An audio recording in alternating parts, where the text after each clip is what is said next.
It's your boy saviib, and here we are with In Case You Missed It. This is for the week ending April 24th, 2020, 2022. I don't know why I did that, but whatever. Alright, so the first thing, if you weren't paying attention to the market this week, mortgage rates have risen above 5%. This is for a 30-year fixed mortgage. They have raised 5% for the first time since 2011. So this is potentially the highest mortgage rates we've seen in 11 years.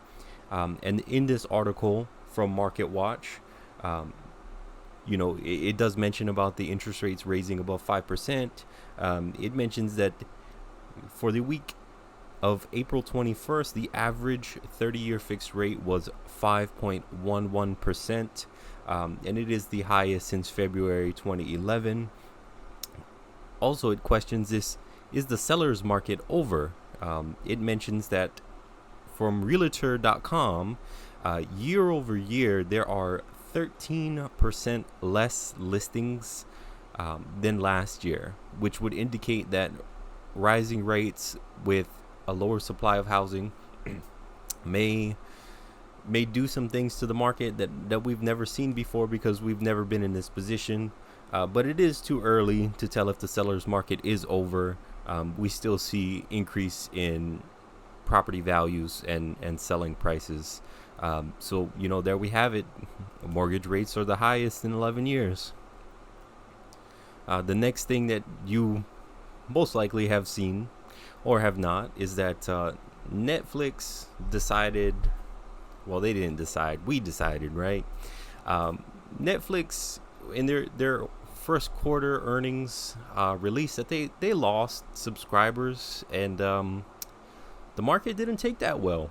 It fell by 35%. I don't know what it's currently sitting at, but it was a pretty big dump. They missed subscriber growth and lost 200,000 subscribers in the first quarter of 2022, and they are expecting to lose 2 million subscribers in our current quarter 2 of 2022, which is just absurd. Now, there are many theories on why this is. We do see the bigger companies in the streaming getting into the streaming game. Everybody took their toys home and they said, we can make our own streaming platform. So Netflix, you better start creating your own original content. And that's what we see playing out right now. It's no longer the cable wars, it's the streaming wars.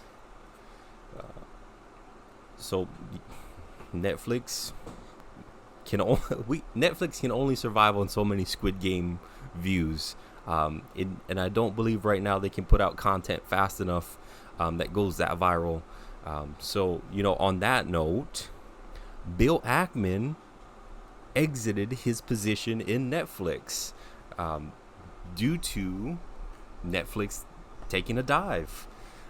He did buy over 3 million shares in January, and his shares did lose about 1/3 of the price. His estimated losses to Pershing Square is about $400 million. He did mention that his thesis overall did change, and that he no longer had faith in Netflix. That's the reason for exiting the position. Huge losses for Netflix as well as for Pershing Square. Here's something that you might have seen, and this is not political. This is just something that I want to keep an eye on, because it's almost like at the end of a Dragon Ball Z cartoon where it's like, will Goku win or will he lose? Tune in next time to Dragon Ball Z. So this is the Florida governor. He signed a bill stripping Disney of self-governing authority. So Disney was pretty much autonomous in Florida. They took care of basically their whole area. They didn't need to go to the state for planning and development and things like that. I do also believe that they did take care of in their area, police, fire, any emergency services, roads, bridges, if that be. I don't know. I've never been there. Um, so just basically all the infrastructure that the government would take care of. And, not to get political, there was a Don't Say Gay bill. Disney was against it. And, the Florida governor, as a tit for tat, decided that he wanted to remove their self-governing authority.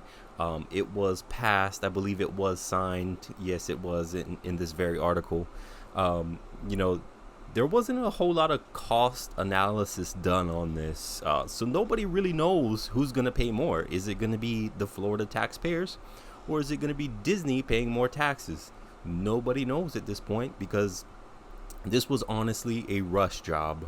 And it's going to be interesting, So instead of Dragon Ball Z, we're going to tune into this this next time of Disney versus Florida, Florida versus Disney, whatever you want to put it. I am just interested in the financial impact to either Florida or Disney. So this is one of those things we're not really sure yet who's going to pay what and how much it's going to be. I believe the self-governing authority was going to be dissolved in 2023. Here's some crypto news for everybody who likes crypto.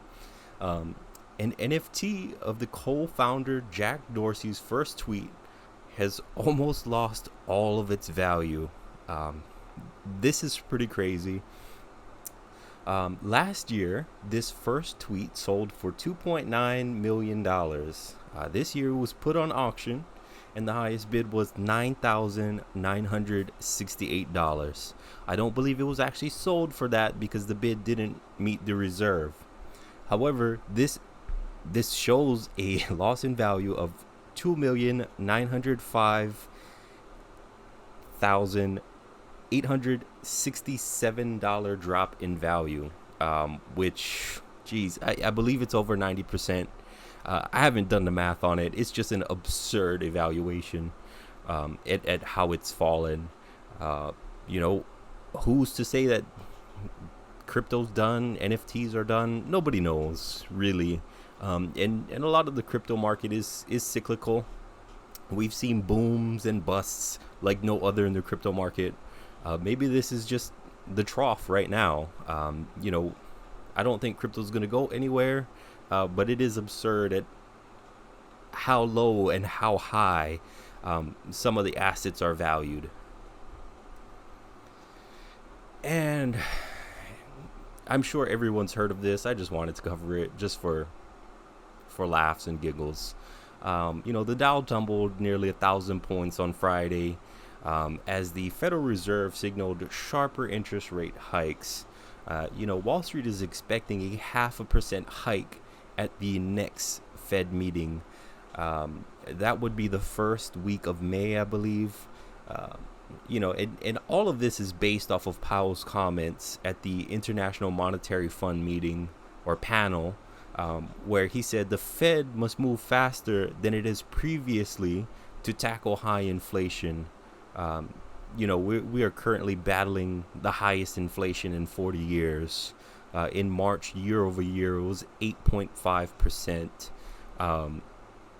Who's to say that the CPI is actually showing how much inflation actually is? I do feel like that number is mildly underreported. I feel like inflation is a little bit higher than that.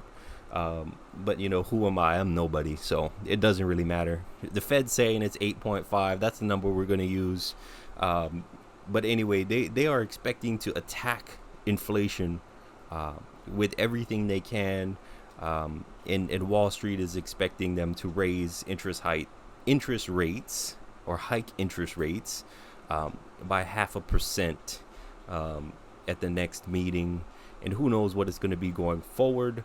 But essentially what the Fed is trying to do right now is they are trying to cool the economy down. There are some things that they cannot fix, like the supply chain issues and shortages. No matter how much money you throw at that, if you need to build another ship port, as we've seen in California. No matter how much money you throw at that, it's not going to make concrete dry faster. It's not going to put up steel girders faster. There are limits to what money can do. Although money can solve a lot of problems, just in the breakdown of the supply chain, it's very difficult, especially dealing with COVID. So we will have to see where everything goes from here on out.